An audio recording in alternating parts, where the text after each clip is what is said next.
Okay, friends, let's unpack our white privilege. In my last video, y'all said you wanted to learn more on this, and I am so happy to oblige. And let me know, I can actually do a workshop on this. If you want to get into this in detail, be able to ask your questions live, I'd love to help you unpack this bit by bit. For the purposes of this video, let's come at this from the high level perspective. What even is privilege? When we say unpack your privilege, white privilege, what does this mean? And the misunderstanding of what this means is actually the biggest reason people have issue with it, and they get all up in a tizzy when we talk about it. At the core level, if you have a privilege, it means you have something that not everyone else has.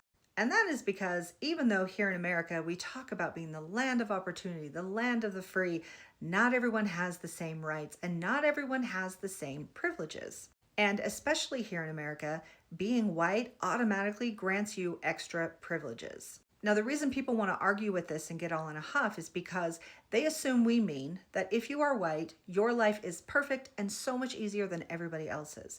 And that's not true either. There are some people of color whose lives are easier and more privileged in other ways than some white people. Again, because this is not a land of equality. This is a land of capitalism.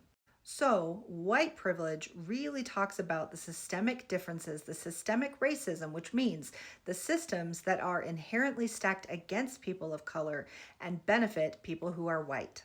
So white privilege means that if you are white, you automatically have certain privileges that people of color don't. I will give you a few instances of what this means, very specific examples that are verified. You can look these up. There's so many more. I'm just going to give you a few for this video. Number one, if you have a name that sounds white, like Susan Jones, as opposed to a name that sounds black, like Devonte Jackson, you are much more likely to be hired. You're much more likely to have your resume passed and to get promotions. Number two, if you are a Black woman, you are much more likely to have your pain dismissed by doctors, and you are much more likely to have complications in childbirth and actually die in childbirth. Doctors don't believe you. Number three, if you are a person of color, and in particular, if you are a male person of color, you are more likely to have negative interactions with law enforcement officers. They are much more likely to frisk, to detain you, to do unlawful search and seizures on you because of the color of your skin. Now, like I said, these are just a tiny handful of examples. There are so many more than this. But they're very representative of the kind of disadvantages you have if you're a person of color versus if you are white, you don't have these disadvantages. You have an advantage. You have privilege. And because you have these privileges and so many more, that means your life is automatically easier than a person of color. You didn't have to earn that privilege. You didn't have to work for it. It's not based on merit. It's not based on morality. It is simply based on your race. So unpacking our privilege means we start to look at our lives and all the things that we have that we either have or that are automatically easier for us because of the color of our skin.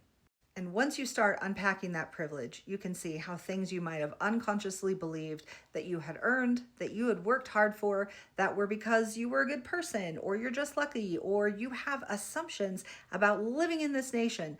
Oh, life's not that hard. Oh, well, I was able to do it. Why can't you? Unpacking your privilege allows you to see the system as the problem, that you benefited from a system where other people do not benefit in the same way. So here's a couple of examples. Number one, I have been able to glide through this year completely unafraid of ice because I'm white. That is white privilege. So anyone who wants to tell people it's not that bad, it's gonna be fine, who wants to minimize the fear and the problem of the immigration policies, that's your white privilege showing. Unpacking your privilege realizes you have a worldview that is vastly different from people of color because people of color are experiencing life very differently in America right now. If you want to unpack your privilege, it means coming to an awareness that other people have life harder. And it either makes you want to be more compassionate, want to take more actions, want to advocate, want to fight the system. That's using your privilege for good. Another example of privilege is people claiming that they have everything that they have because they worked for it. And that may be true on some levels. But unpacking your privilege realizes that if you are white, and in particular, if you are white and male, because there is so much male privilege, I can't even begin to unpack that. But you didn't simply get where you got by your hard work alone. You benefited from a system that was set up to benefit you. You didn't solely work harder than everybody else around you. You had more opportunities, not just to get the job in the first place, but to be paid more than other women, than people of color. You also have more opportunity for more promotions and more upward mobility. There is also so much racial bias and gender bias in this country that you're more likely to succeed at your job if you are a white man, because people automatically treat you more professionally or believe in your professionalism if you are a white man. So, yes, you may have worked hard, but the game was also easier for you because of what you look like, because of your name. In addition, being white also opens you up to more economic privilege and more educational privilege. You are able to have greater access to education. You're more likely to have generational wealth, which doesn't necessarily mean you're absurdly wealthy, you're in the 1%. It just means you have fewer debts in the family. Your parents also benefited from white privilege, from economic privilege. And so therefore, your parents are more likely to pay for your education, help you get a down payment on a home, help you out when times are tough. So again, all these things contribute to you being able to have life a little bit easier. So I'll give you an example in my life and my family where it has been hard for me. I have worked my ass off and I have benefited from white privilege. The first is that I do have generational wealth in my family. Again, no, we're not the 1%, but my parents were able to own their own business and be successful at their business because of the color of their skin, because of their name, because of the way the system is set up to benefit white people through the generations. So as the generations have gone on, they've been able to support their family more and have less debt. So by the time I come on the scene and I go to college, I had parents who were able to pay my tuition. I did work through college. I did pay for my room and board by the time I got to be a junior and a senior, but I didn't have to pay for any tuition. I didn't have to pay for housing those first 2 years. That allowed me to focus on my studies and also have a really great time.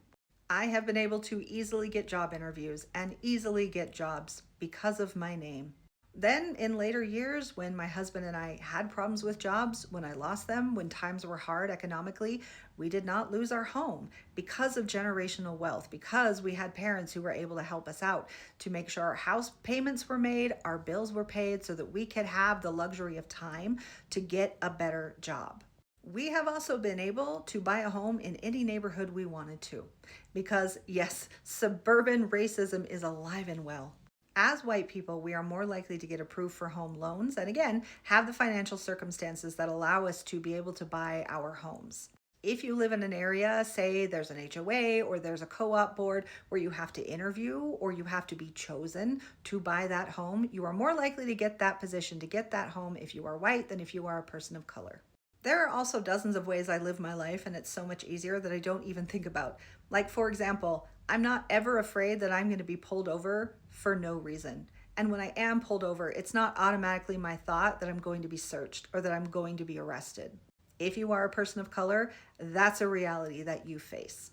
I'm also treated fairly in any restaurant, any store, any business I go into. Nobody follows me around. Nobody accuses me of stealing. Nobody gives me attitude. No one harasses me looking at my cash trying to see if it's counterfeit.